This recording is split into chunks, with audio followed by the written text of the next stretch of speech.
This is Basic, the Atari 8-bit podcast.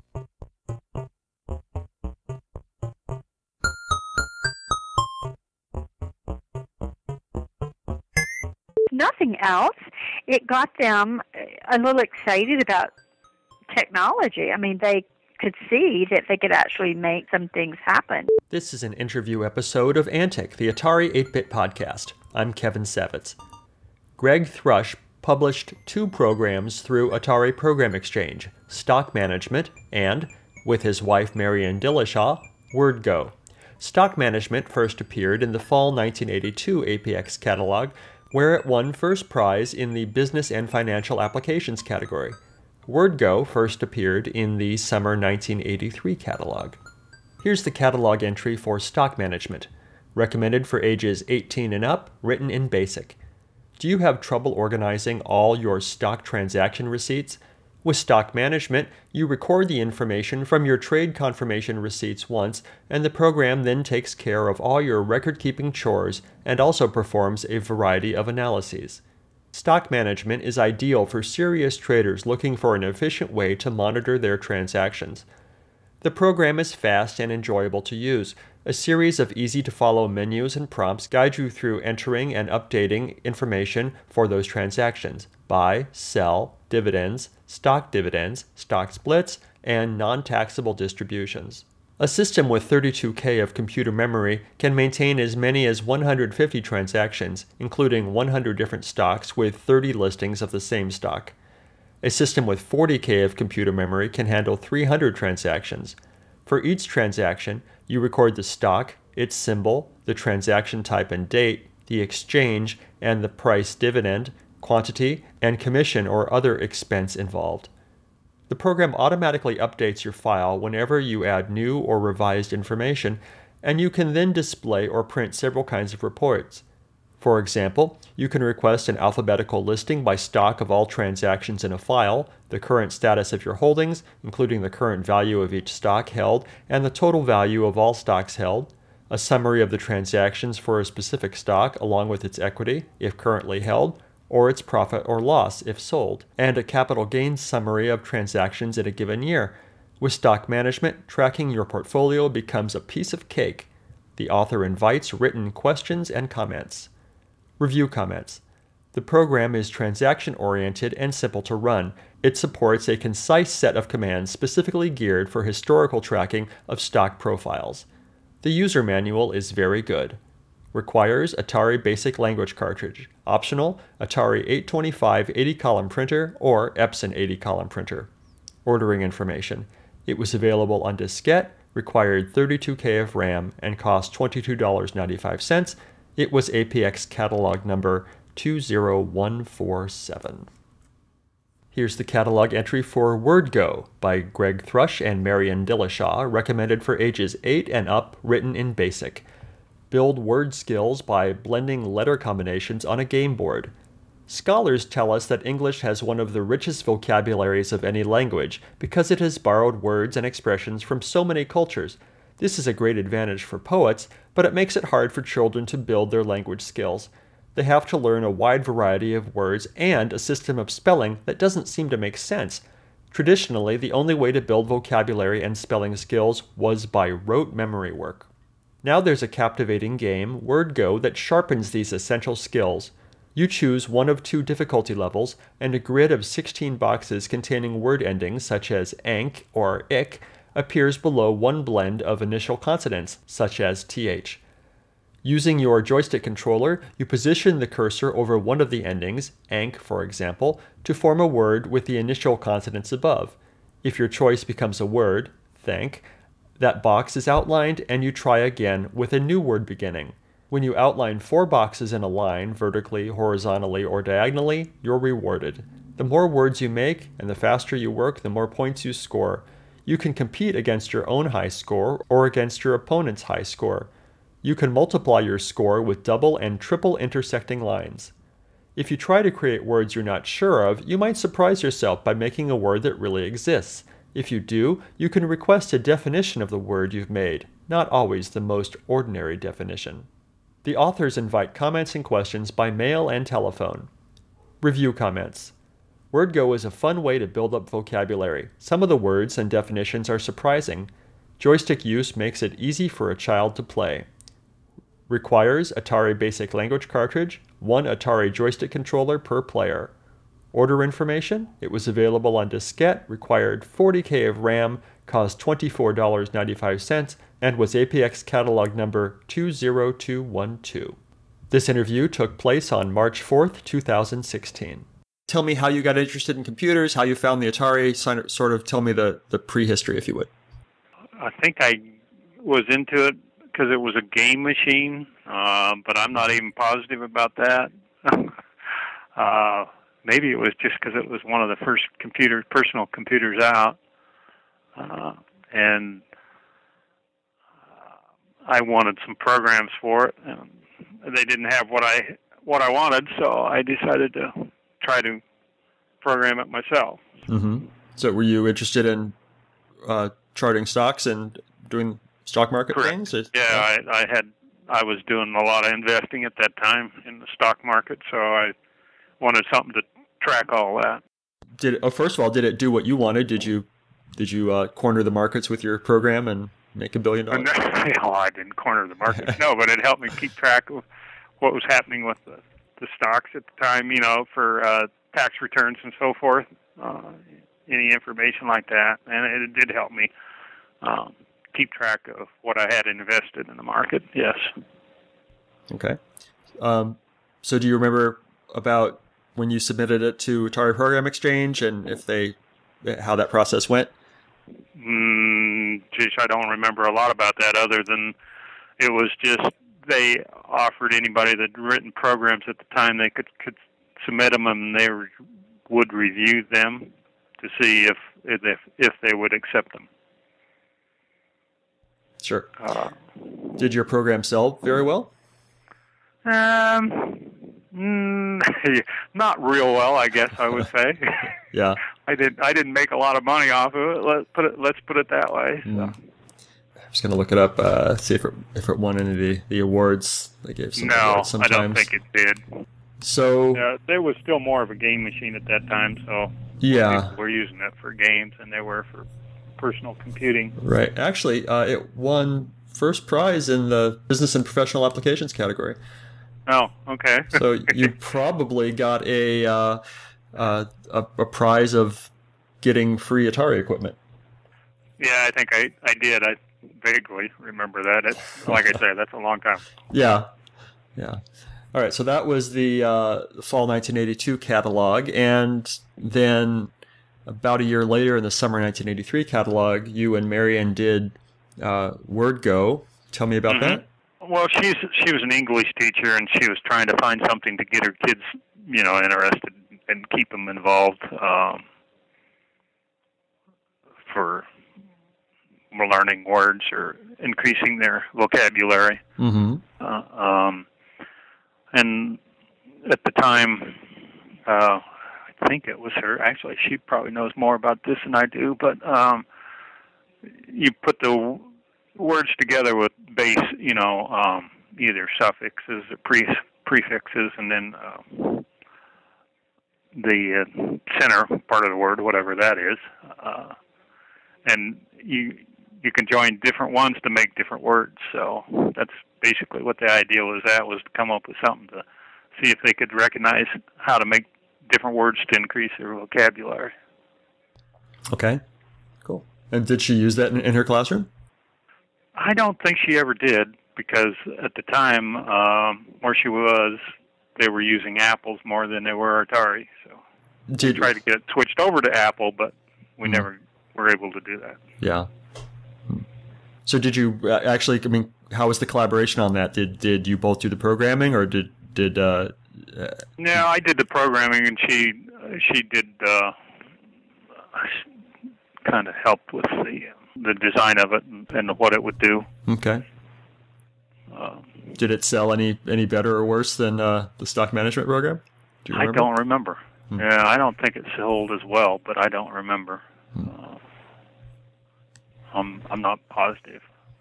Did you do any other programming projects that were either published or not? Tell me. Couple, and I don't think they were published. They were more genealogy.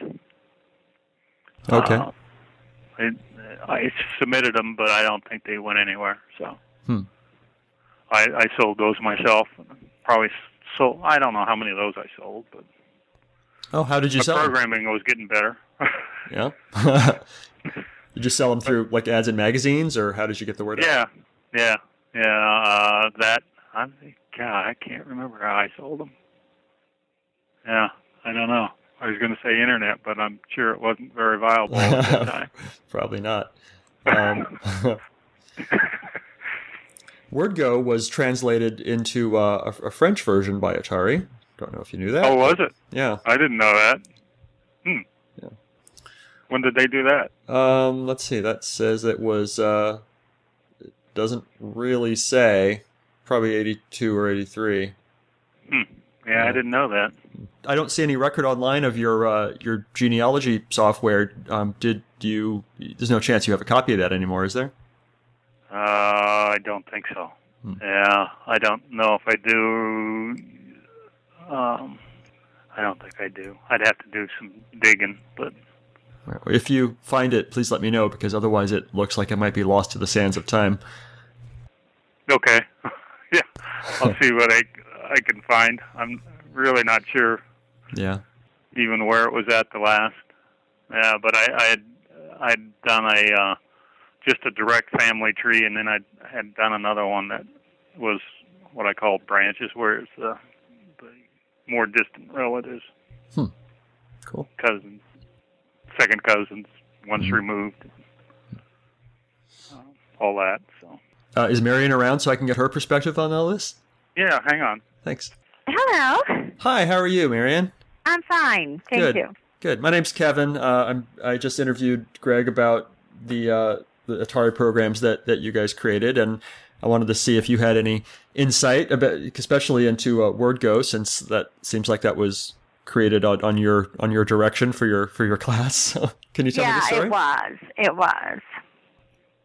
As far as I'm a retired teacher now, so I don't do any of that anymore. So, but it was just I taught remedial reading classes, and I even taught some English as a second language kids, and so it was just sort of a fun way to get them interactive with some technology, and also to get them to try to increase their vocabulary. Did you actually get to try this with kids? I mean, Greg was saying that you had I actually did get to try it with kids, and we did it. But oh gosh, I'm trying to think even the year this was, like 1981, 82, and at that time, our school was like pretty. They were bound to. I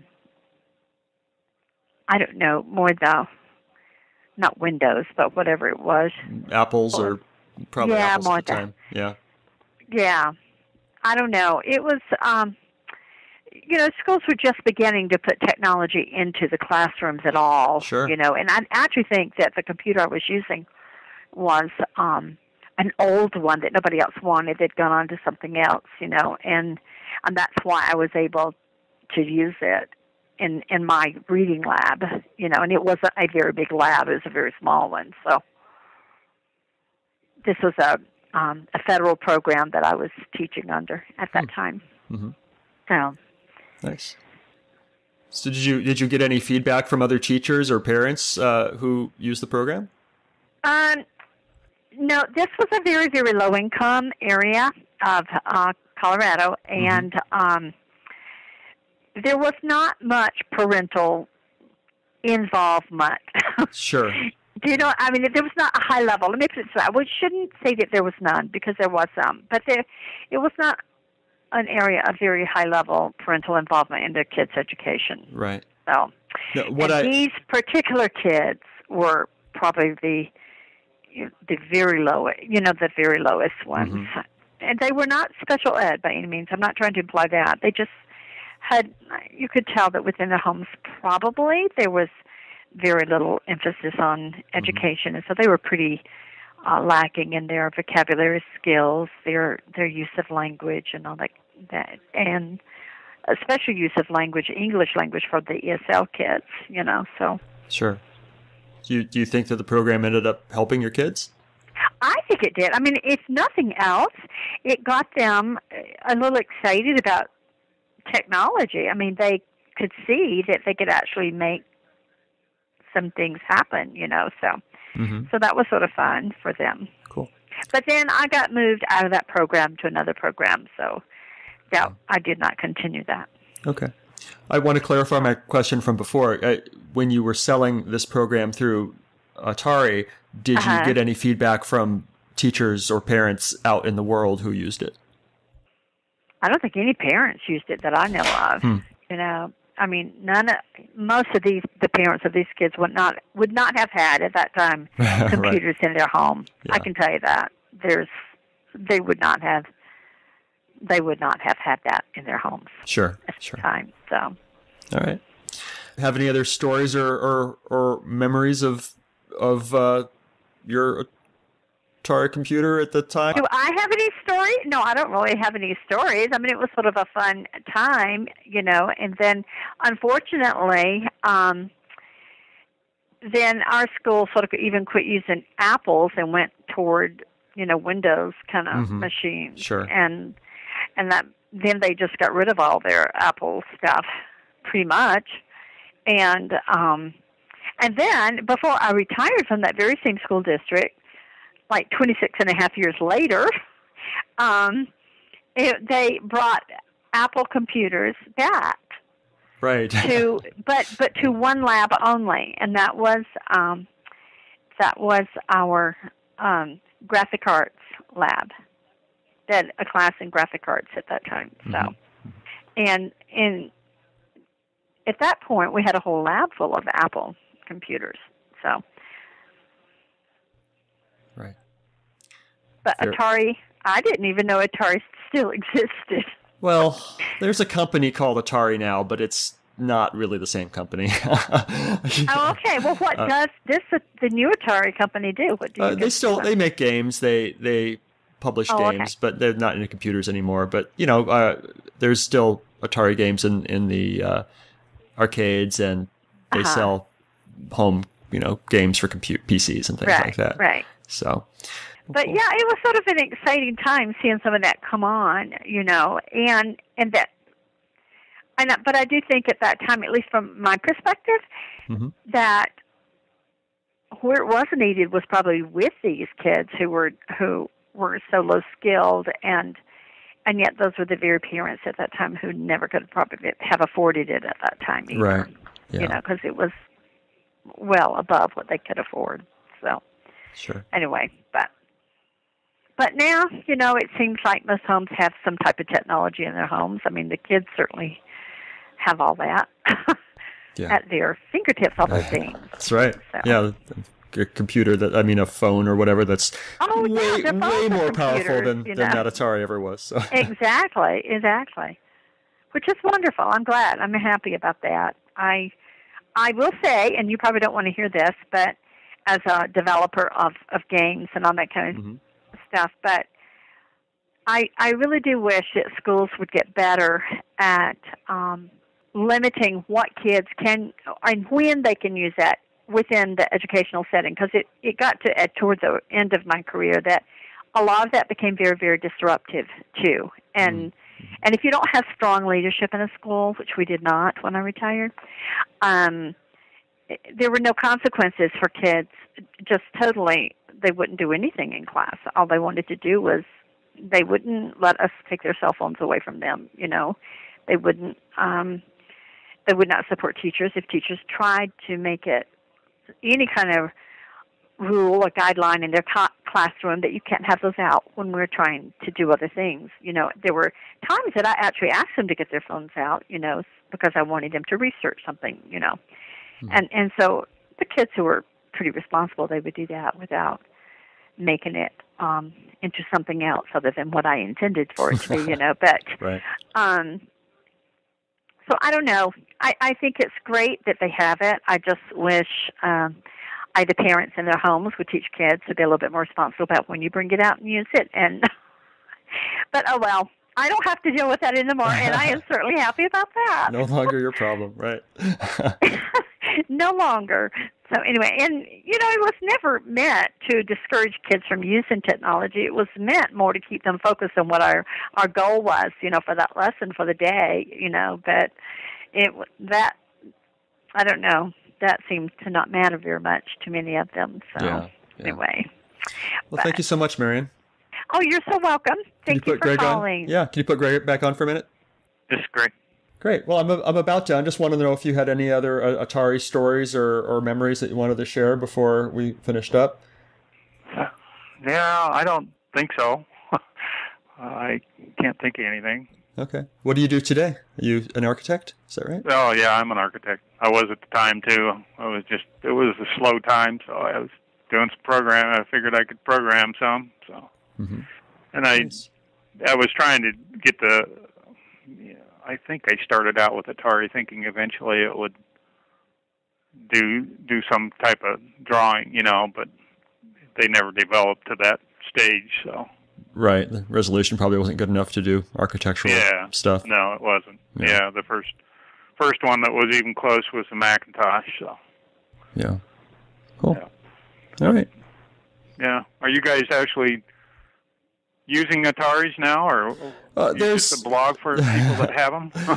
Yeah, we're a podcast for people who have them, and a lot of people still use them, but of course to play games and for little programming projects, not for actual work. Just as a hobby now. Yeah. But they're still fun. Oh yeah, they are.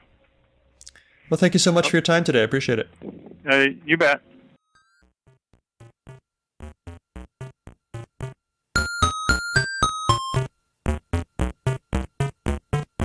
If you enjoyed these interviews and would like to contribute something, I encourage you instead to donate to one of our favorite organizations, the Internet Archive, at archive.org. The Internet Archive is a nonprofit digital library with the stated mission of universal access to all knowledge.